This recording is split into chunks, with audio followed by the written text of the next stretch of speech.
mañana y en Radio Bio Bio, en biobiochile.cl, en canal 9.cl, donde usted va a encontrar todas estas conversaciones como la que vamos a tener ahora con Carlos Smith, economista, académico de la Universidad del Desarrollo, del Centro de Investigación de Empresa y Sociedad de la UDD, que ya está con nosotros una vez más para hablar de, ojalá, buenas noticias en materia económica. ¿Cómo estás, Carlos? Bienvenido. Hola Camila, gracias. Espero que estén muy bien. Sí, estamos muy bien por acá con la noticia, ¿cierto?, del IPC de diciembre, para que tú nos cuentes qué implica esta disminución. Bueno, lo primero es que entender cómo funciona el IPC, y es una canasta de bienes, servicios, que representa a una familia promedio en Chile. Y esa canasta se compara el precio de un mes con otro. Y lo que pasó en diciembre es que estuvo un 0,5% más barata que en noviembre. Ahora, recordemos que en noviembre hubo una sorpresa también, porque esto fue una sorpresa, digamos, porque todos esperábamos que fuera alrededor del menos 0,1, todos esperábamos que fuera negativo, digamos, porque diciembre es un mes que estaba mostrando ciertas bajas importantes, por ejemplo, en lo que son los combustibles, en ciertos alimentos, ¿no es cierto?, de temporada también, que tienden a bajar. Hay más frutas, hay más cosecha. Y por lo tanto uno esperaba que fuera negativo, pero no tan negativo como esto, lo cual nos está mostrando que hay varios precios que han ido bajando, lo cual claramente es una buena noticia para las personas, porque la plata rinde más al final, si lo queremos ver así, lo que llamamos ingreso real, empieza a ser mayor. Y además terminamos con una inflación anual de 3,9%. El año pasado la inflación terminó en 12,8%. Fue la inflación anualizada. Entonces, la verdad es que hemos sido bastante exitosos en esta pelea que hemos tenido con la inflación, porque nuestro objetivo y el objetivo del Banco Central es llegar a un 3%, o sea, que los precios crezcan anualmente un 3%, pero en forma estable, que siempre sea alrededor del 3%. ¿Ha notado más la baja en los precios, Carlos? ¿En qué productos? Mira, lo que más bajó fue los paquetes turísticos. Ojo que aquí los paquetes turísticos, que si bien es algo volátil, ¿no es cierto?, se miden 2 meses hacia adelante, es decir, en diciembre se calculan se ven los precios en febrero, y seguramente en febrero fue más barato que lo que pasa en enero. Enero es un mes bastante más fuerte en eso, mayor demanda, y tiende a subir. De hecho, en la inflación, y lo había nombrado antes, el IPC, durante noviembre fue también una sorpresa, pero al alza, fue 0,7%. Y bueno, si esos paquetes turísticos, por ejemplo, bajan, que también estuvo muy influenciado por los paquetes turísticos, en ese caso un alza, si baja, entonces como la base de comparación es más grande, se nota mucho más. Y ahí bajó el paquete turístico, los alimentos, los cuales te había nombrado, en general los alimentos, y muchos bienes, sacando estos bienes volátiles, cosas internas, que tiene que ver seguramente porque la menor actividad económica, que claramente es parte del ajuste que tuvimos que hacer, implica que la gente, por ejemplo, especialmente por el lado del consumo, de los supermercados, por ejemplo, del retail, que se vende menos, entonces se acumula stock, y esa acumulación de stock hace que desde el punto de vista del productor, la manera de venderlo es bajando más los precios. Entonces, cuando los stocks se acumulan, los precios tienden a bajar, y yo creo que parte de eso está reflejado en el IPC de diciembre. La papa bajó, y esa es una buena noticia, porque había sido de los alimentos, ¿cierto?, que marcaron lo que estaba sucediendo con nuestra economía. Se notó, hubo un montón de polémicas al respecto, incluso hubo intentos de contrabando de papas en algún momento en nuestro país. Entonces, que haya bajado es como un buen termómetro, ¿no?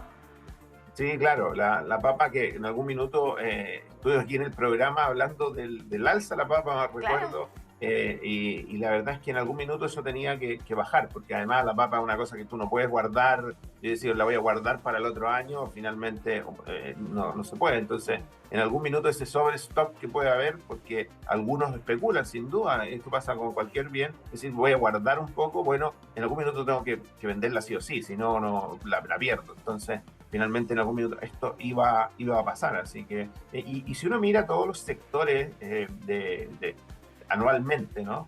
Uno se da cuenta que casi todos los sectores han tenido una moderación importante, o sea, excepto educación, eh, excepto, diría yo, vestuario y calzado, pero que pesa relativamente poco en la canasta.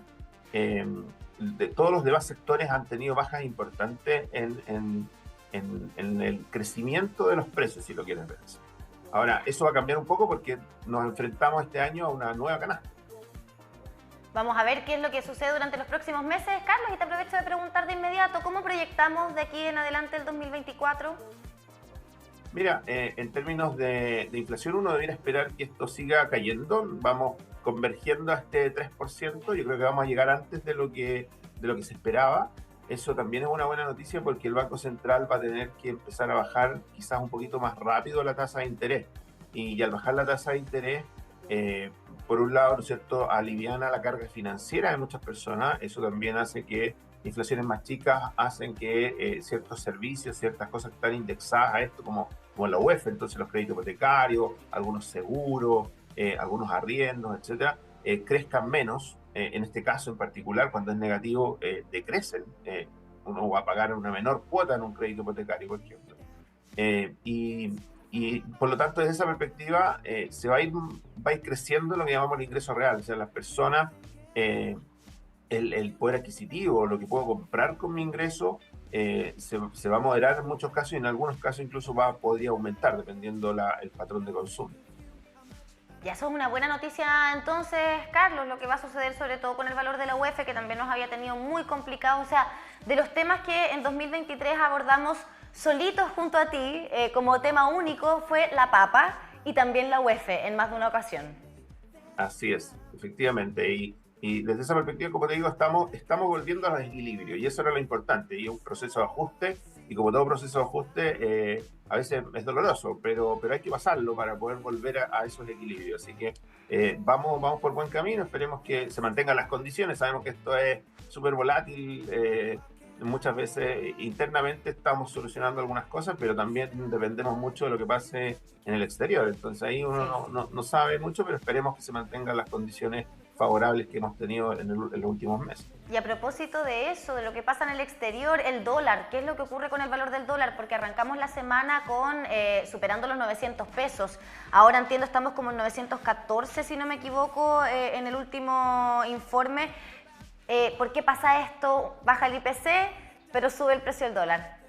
Sí, mira, lo que pasa ahí es que el dólar se mueve por muchas variables y una de esas tiene que ver con la diferencia de tasas, porque los capitales, estos capitales que vuelan de un lado a otro, invirtiendo plata, no sé, en Chile que entran en dólares, pero tienen que cambiarse a pesos, o si salen tienen que ir a comprar dólares, etcétera. Entonces, el diferencial de tasa, que lo que se llama carry trade, la expectativa con esta baja importante en el IPC es que el Banco Central nuestro baje mucho la tasa, o baje más de lo esperado. Y Estados Unidos mantiene una tasa que todavía es bastante alta para ellos y no la va a bajar todavía. Por lo tanto, se hace menos rentable para los inversionistas nacionales, extranjeros, poner la plata en Chile o en países emergentes, no solo en Chile, también le pasó a Colombia y a otros países. Entonces, ¿qué es lo que hacen los inversionistas? Toman su plata, que la tienen, por ejemplo, en Chile, y dicen, bueno, yo creo que es mejor poner la plata afuera, y por lo tanto tomo mi plata y salgo a comprar muchos dólares. Y en el mercado nacional, aumento la demanda hace que el precio suba. Por lo tanto, se genera esta subida de precio en el tipo de cambio, pero que es relativamente transitoria. Yo creo que no va a ser... porque uno dice, bueno, todos los importados, todos los bienes que estoy importando, que son muchos, más del 70% de lo que consumimos es importado, se podría traspasar a precio. En general, las empresas no lo traspasan a precio directamente, sino que ajustan sus márgenes, porque no es tan fácil pasarlo a precio. Si esto se mantuviera en el tiempo, sí, pero la verdad es que yo creo que vamos a volver a los 900, perdón, bajo los 900, 870, 880 debería ser el precio del dólar en términos de sus fundamentos hacia adelante. Sí, ¿cuándo crees tú que eso ocurra? Te pregunto porque estamos en plenas vacaciones de verano. Probablemente son muchas las personas que por estos días están comprando dólares o van a tener que comprar dólares. Hoy está en 913.69 pesos.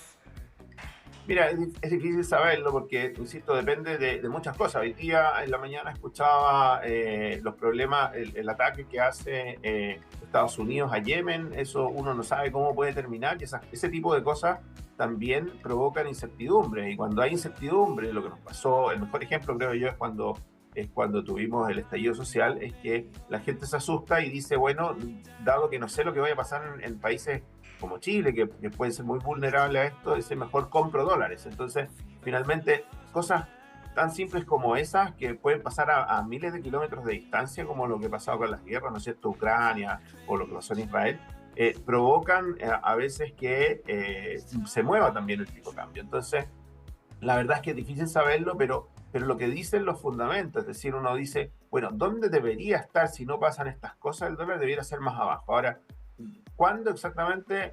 Es difícil saberlo, pero yo creo que la moderación debiera venir, o sea, a fines de este mes debiéramos estar, si no pasa nada más, o nada más extraordinario, uno debiera empezar a ver que en las próximas semanas ya empieza a ajustarse, o los próximos días incluso, ajustarse a la baja. Ahora, Carlos, con respecto a las ayudas estatales y esta baja en el IPC, ya para salir un poquito del dólar, ¿cierto? Que tú nos dices ya a fin de mes podríamos estar viendo a la baja. ¿Qué es lo que sucede con eso? Cuando hay una baja en el IPC, la UEF también tiene ahí un respiro, las ayudas sociales, los bonos que se entregan, ¿varían, aumentan, disminuyen? No, en general los bonos están bastante especificados nominalmente, es decir, en la cantidad de dinero que se entrega. Lo que sí pasa es que en las épocas donde tenemos, en promedio, ¿no? Porque esto es un promedio, si nosotros vemos diciembre, si en diciembre se entregó un bono, bueno, ese bono alcanza para comprar más cosas en promedio. Y por lo tanto, desde esa perspectiva, que al final lo que nos interesa, si tú, yo y todos finalmente, lo que nos interesa más que la cantidad de billetes o monedas que tengamos, es cuánto nos alcanza a comprar, cuánto alcanzamos a comprar con eso. Eso es lo que nos importa.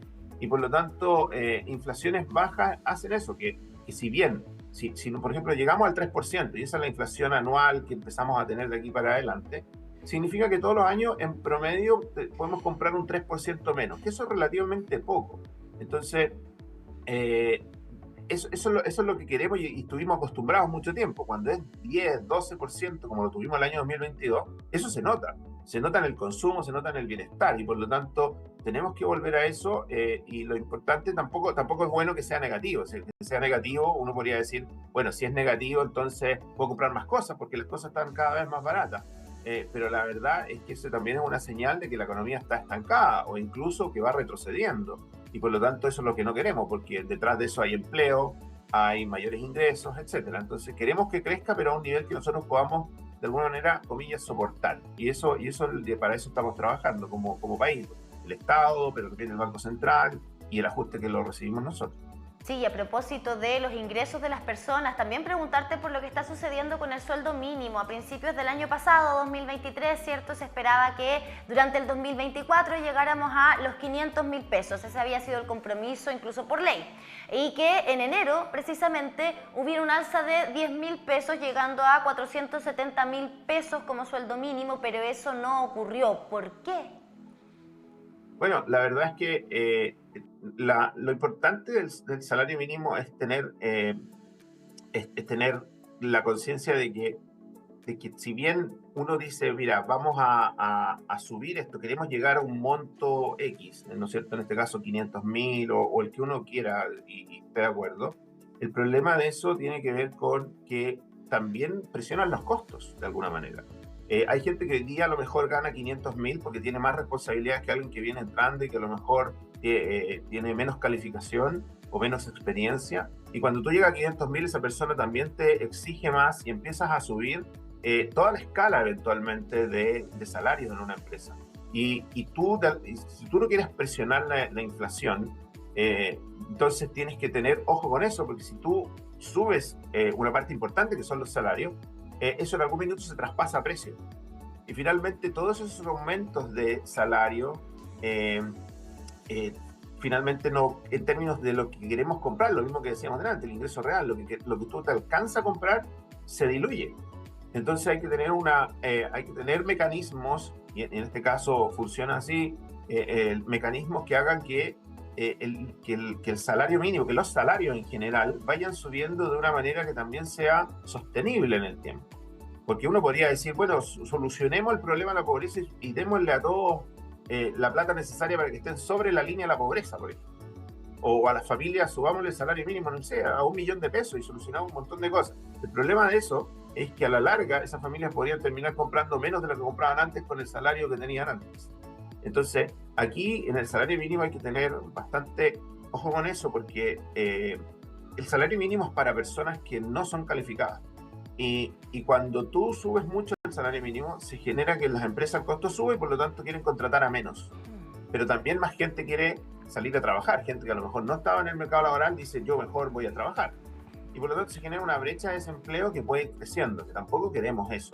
Entonces queremos también, hay que tener ciertos equilibrios importantes para que la economía vaya creciendo, para que generemos más empleo y de alguna manera también mantengamos la inflación estable. Entonces la ecuación es bastante difícil, sí.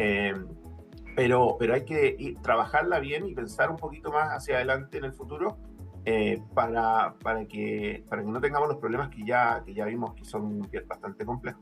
Sí, de hecho, bueno, este aumento de 10.000 pesos durante enero de 2024 estaba condicionado al IPC acumulado del año 2023.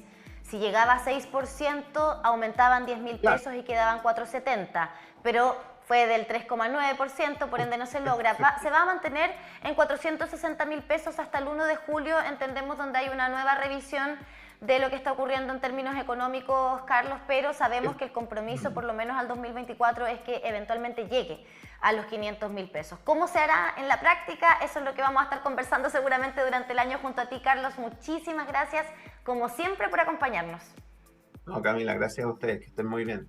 Igualmente, un abrazo. Ahí estaba entonces nuestro especialista en economía para tratar todos estos temas que de pronto pueden abrumar un poquitito, pero es necesario que conozcamos a fondo lo que está sucediendo en materia económica porque tiene que ver con nuestro bolsillo, donde